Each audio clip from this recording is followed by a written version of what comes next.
Tantos anos após o édito de expulsão, das conversões forçadas e da Inquisição, que levou muitos judeus a fugirem de Portugal, os seus descendentes podem readquirir a nacionalidade portuguesa, se assim o desejarem.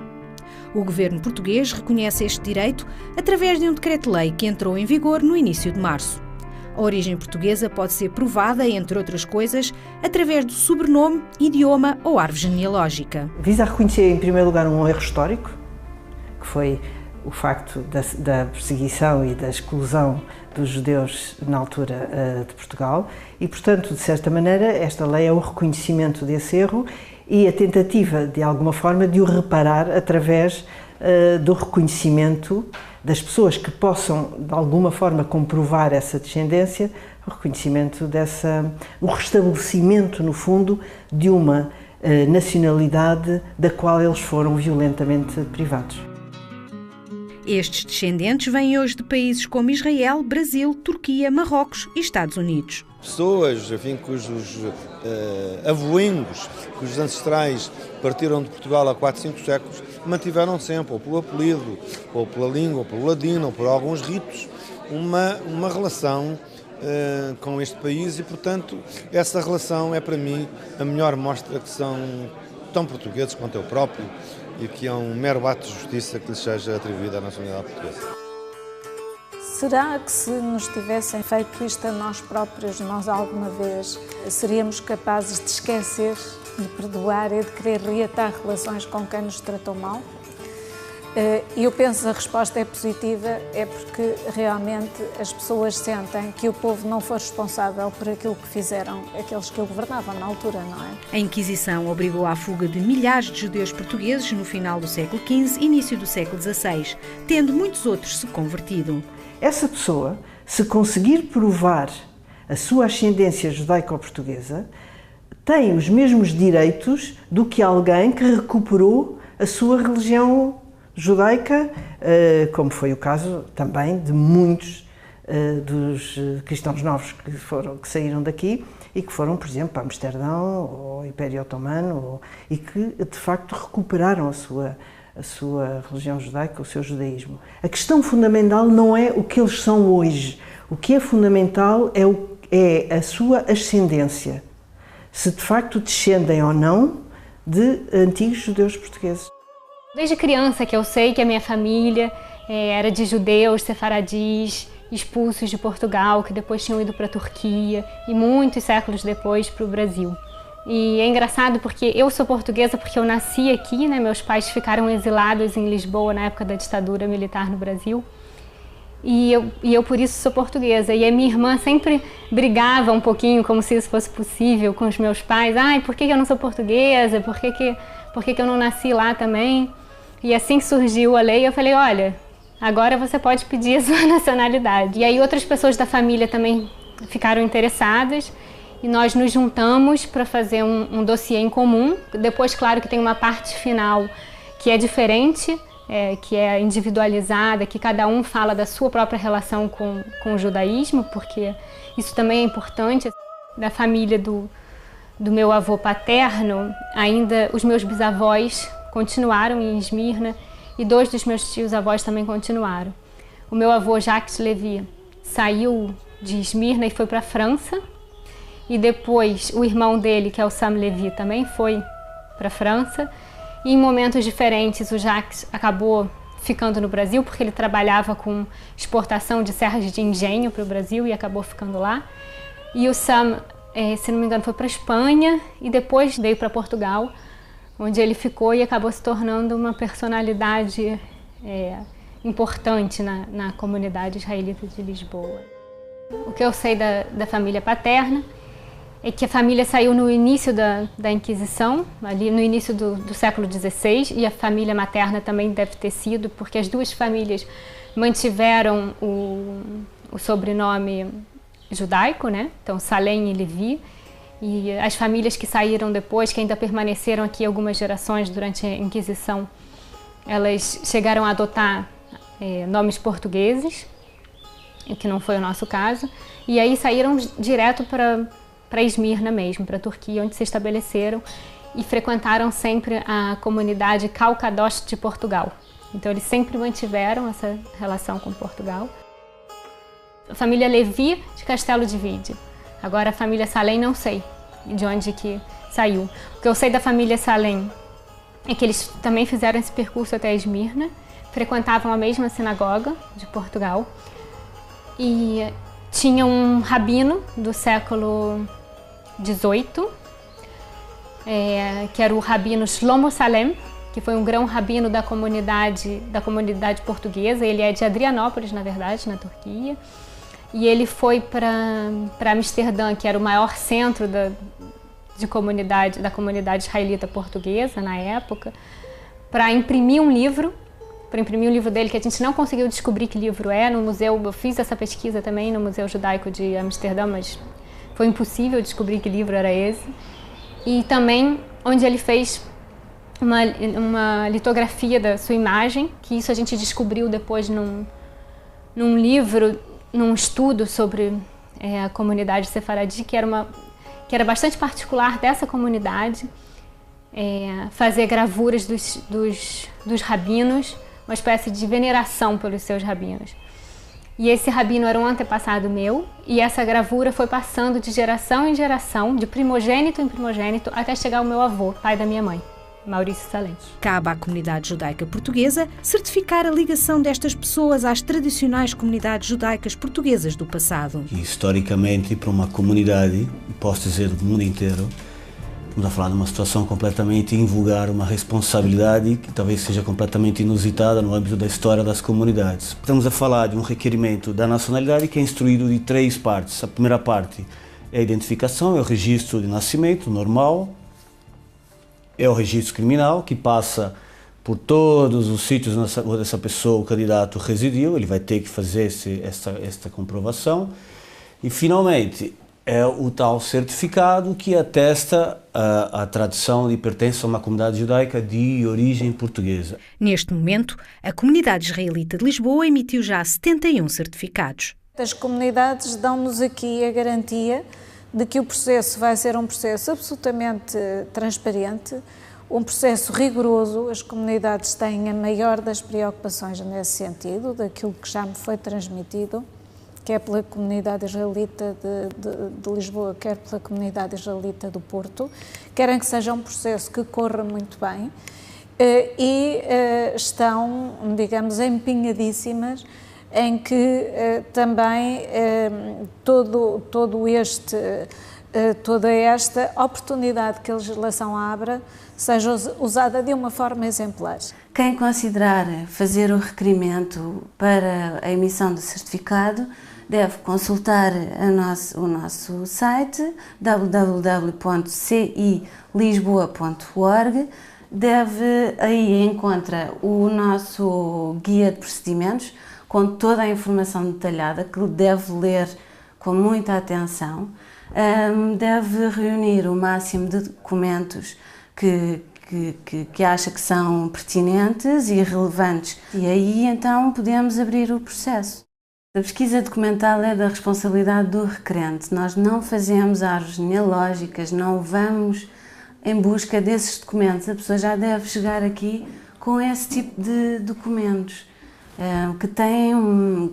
que são de uma variedade incrível e que, claro, com certeza a análise, no fundo, depois vai incidir no conjunto de toda a documentação que a pessoa nos apresenta. Mas há outros elementos. Há elementos também, há uma identificação afetiva que está na lei também. Há, por exemplo, a língua. Pessoas que mantiveram ao longo dos séculos, na tradição familiar, a língua, o ladino, não é? Que era uma mistura, no fundo, do português antigo e espanhol, e que se foi misturando até com línguas dos países para onde muitas pessoas fugiram, não é? Os meus avós falavam ladino. O meu pai ainda consegue falar algumas coisas, sobretudo xingamentos em ladino, porque meu avô, quando brigava com ele, era em ladino. E depois, quando eu conheci alguns dos familiares que ficaram em Esmirna, eu vi que a minha geração ainda falava ladino, mas que estava começando a se perder porque já não falavam com seus filhos. né? Falavam com os pais e com os avós. É uma árvore genealógica para nos servir, tem que trazer o nome, tem que trazer datas de nascimento, tem que trazer local de nascimento e muitas das vezes as pessoas fazem uma árvore genealógica só com base em nomes e muitas das vezes isso não é suficiente. A Espanha, no princípio do século XX, já tinha esta lei, por volta de 1925, se não me engano, pretendeu-se fazer retornar para a Espanha os espanhóis do antigamente, digamos, que estavam espalhados pelos mais variados países, Norte de África, Império Otomano, e essa mesma lei, durante bastante tempo, umas boas décadas, ao longo do século XX, foi pura e simplesmente esquecida e arquivada. Portugal inspirou-se na lei espanhola, mas criou um diploma menos restritivo e mais abrangente. O meu irmão, por exemplo, também foi interveniente,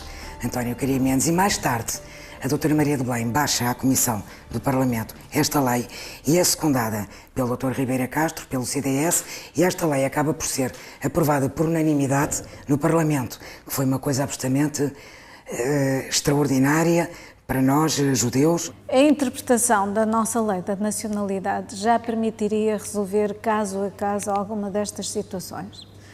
Agora, o que eu considerei era que todo o historial da nossa civilização, da nossa forma de estar no mundo, era absolutamente incompatível com a questão da Inquisição em Portugal. Seria chegado o momento de nós termos uma legislação que expressamente reconhecesse a situação da expulsão dos judeus como algo que era inaceitável e que devia ser resolvido de uma forma específica e não de uma forma por analogia. Eu era na altura presidente da Comissão de Negócios Estrangeiros e fui abordado pelo Facebook por um descendente, judeu sefardita, que me colocou a questão. Eu nunca tinha pensado nela, estudei o assunto e tive a ideia de que não era, aliás, necessária uma alteração legislativa, porque a nossa lei da nacionalidade, no número 6, permitia já que o Governo pudesse reconhecer a nacionalidade de descendentes de comunidades portuguesas,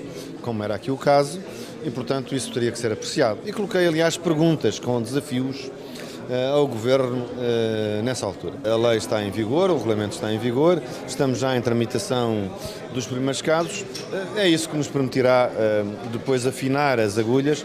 Creio que talvez seja necessário clarificar alguns pontos na regulamentação e não sei mesmo se na lei, porque nomeadamente quanto a menores e as cônjuges estão a surgir algumas dificuldades de interpretação que no momento da elaboração da lei não nos apercebemos que podiam surgir. Esta lei não exige o conhecimento da língua portuguesa, como não exige a residência em Portugal, não é? E isto também é uma prova que a atribuição da lei não tem finais económicos. Não exigindo uma residência, não exige, quer dizer, não, a componente económica não faz parte do objetivo dessa lei. Senão exigiam a presença física da pessoa no país. Comungo muito da tese de Antero de Quental, de que o empobrecimento peninsular tem que ver com a expulsão dos judeus. Nós tínhamos nos judeus os mais expressivos elementos da sociedade no domínio das ciências, no domínio da filosofia, no domínio cultural, no domínio financeiro. Recebemos um pedido de um requerente em cujo nome tem o nome de Beja e que era de Salónica. Nós sabemos que muitos dos cristãos novos que foram-se embora aqui de Portugal e que foram para o Império Otomano, muitos deles ficaram ou em Salónica, estabeleceram-se em Salónica ou em Esmirna, por exemplo, ou até em Istambul. E sabemos que, nomeadamente no Império Otomano, muitos desses judeus, desses cristãos novos, que voltaram ao judaísmo, criaram comunidades com os nomes das suas terras de origem. E, portanto, havia comunidades Beja, a comunidade de Évora, a comunidade Lisbona. Os Os irmãos Cecília Caria Mendes e António Aguilé Fuster são judeus portugueses, mas as suas raízes estão na comunidade chueta da ilha de Maiorca. Presentes na ilha desde tempos imemoriais, os chuetas são o equivalente aos marranos portugueses, judeus que, mesmo aparentemente convertidos, conservaram secretamente a identidade judaica. Neste momento, pensa-se que os maiorquinos chuetas andarão por volta dos 20 mil, mas nem todos reconhecem ou querem ser reconhecidos como tal. São, aliás, bastante poucos aqueles que aceitam a sua situação de chuetas, que em muitos deles, porque ainda têm receio de uma certa perseguição. Os chuetas foram uma comunidade judaica duramente perseguida logo desde 1391. Em 1435 não havia judeus. Todos se diziam cristãos. O medo era de tal maneira grande que não havia judeus. E a partir daí, até 1600 e tal, não há judeus. Até aos anos 20 do século XX, estes judeus secretos não podiam cumprir serviço militar nem frequentar ensino público ou escolas religiosas. Nós somos o exemplo disso. Acabámos por viver na clandestinidade, não é? Qualquer chueta de Maiorca sabe que a família eram judeus. Qualquer. A nossa falava-se abertamente em casa quando éramos miúdos. Mas independentemente da nossa, qualquer chueta de Maiorca sabe que é judeu. A comunidade chueta de Maiorca tem sido alvo de muito interesse por parte dos rabinos de Jerusalém e foi inclusivamente convidada a retornar ao judaísmo ortodoxo após ter estado séculos afastada das práticas religiosas e culturais judaicas. Os dois irmãos, para retornar ao judaísmo, elaboraram um dossiê muito completo sobre as suas origens, que depois apresentaram para obter a cidadania espanhola através da lei semelhante à lei portuguesa. Com vários antepassados nas listas das vítimas da Inquisição, Cecília contactou um genealogista de renome em Maiorca e rapidamente teve notícias. 3 dias depois, eu tinha um e-mail do Alberto Bonin que me dizia simplesmente isto. Já encontrei a tua família, aqui tens a tua árvore genealógica, quero-te dizer uma coisa. Os teus tataravós, que é um Gabriel Pinha, muito conhecido, e sua mulher, Madalena Forteza, muito conhecidos da história de Maiorca, que estão reportados em quaisquer livros que falam da Inquisição e dos mortos em chuetas em Maiorca, são também os meus tataravós. E eu acho que foi esta brutalidade, sem nome, que nos deu, a mim e ao meu irmão, esta força para assumir o judaísmo com tanta paixão, com tanto amor e digamos, e é aqui que nós estamos hoje em dia, uma homenagem à família. Há sempre uma componente emocional. Há uma componente emocional sempre, praticamente em tudo, mas especialmente na aquisição de uma nacionalidade, porque essa é uma aquisição de uma identidade e qualquer identidade corresponde a uma componente emocional, que é a família, que é o país de origem, que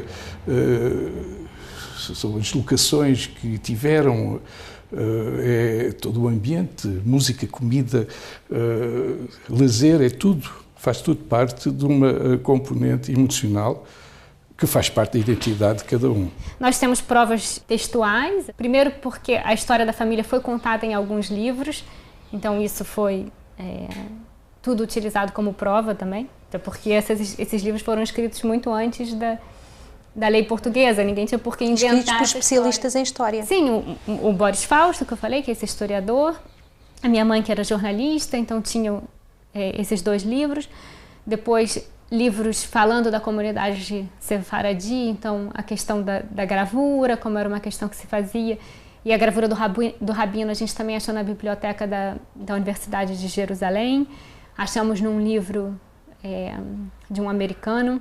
Com mãe e avó espanholas, teria sido muito fácil para os dois obter a nacionalidade espanhola por outra via. Nós queremos ir por esta via porque esta é que nos diz respeito, é que é certa e é justa. Portanto, nós decidimos, vamos por esta via. Receber alguma coisa que nos foi retirada. Já a Sam Levi, nos anos 80, lutara por este regresso à nacionalidade portuguesa. O Sam foi muito importante, ele não chegou a ver essa reparação que Portugal está fazendo hoje, mas ele lutou muito por isso, né? Quando ele ganhou a cidadania portuguesa, ele dizia que ele não queria simplesmente a cidadania, que ele queria uma repatriação, né? Porque ele achava que ele se sentia português. Inclusive, a mãe dele chamava ele de meu Portugalzinho. Então, a relação afetiva com Portugal nunca foi rompida. Aqui em Portugal, nesse aspecto, as coisas são um bocadinho mais difíceis do que em Espanha, porque, ia dizer, o Marquês de Pombal, numa atitude muito louvável, quis terminar com a separação entre cristãos novos e cristãos velhos. Portanto, mandou queimar todas as provas que incriminassem, quer dizer, que permitissem a ligação dos cristãos novos ao judaísmo. Portanto, isto implica que se destruiu as pegadas que estão por trás. De qualquer forma, a Torre de Tombo tem um serviço com gente muito competente e muito simpática que apoia todos os que forem lá pedir informações sobre esse aspecto. Não há nenhuma comunidade que vá dar um certificado se não tiver a certeza absoluta de que aquelas provas são absolutamente credíveis. E, portanto, a pessoa tem que estar muito bem documentada. Se não estiver muito bem documentada, não vale a pena. É evidente que já não se pode ir dar a compensação a quem já morreu, não é? Mas quer dizer, pelo menos uma pequena... um pedido de desculpa, no fundo, com a sério, ao descendente dos judeus que foram forçados a sair. E foram muitos. Cheguei de Israel há cerca de uma semana e fui abordada em Israel por israelitas que queriam saber como é que se processava quem tinha direito, quem não tinha direito, como é que tínhamos lá chegado. Ou seja, fiquei absolutamente espantada com o conhecimento que hoje em dia toda a gente tem em Israel relativamente à entrada em vigor desta lei em Portugal e agora em Espanha. Fiquei muito admirada pelo interesse que todos manifestaram. E isso até me, digamos, foi muito grato para mim. Todas as 8 pessoas da minha família que pediram já conseguiram o certificado da comunidade israelita de Lisboa. E agora, então, falta o processo burocrático mesmo diante da Conservatória de Lisboa até se conseguir a nacionalidade. Então, a gente já está combinando fazer uma reunião de família aqui, depois que a nacionalidade sair, de vir todo mundo, e aí a gente fala em conhecer Castelo de Vide, Marvão também. Queria recordar aquela família que guardou a chave da sua casa durante mais de 500 anos. Acho que é uma marca, realmente, que a nossa casa está onde a nossa casa está e que devemos regressar à nossa casa. É a história da chave de casa, da chave que foi levada com a expulsão dos judeus, quando eles foram para a Turquia, e que foi passada de geração em geração, e que eu ouvia que essa chave tinha chegado até o Sam Levi, né, até a geração do meu avô.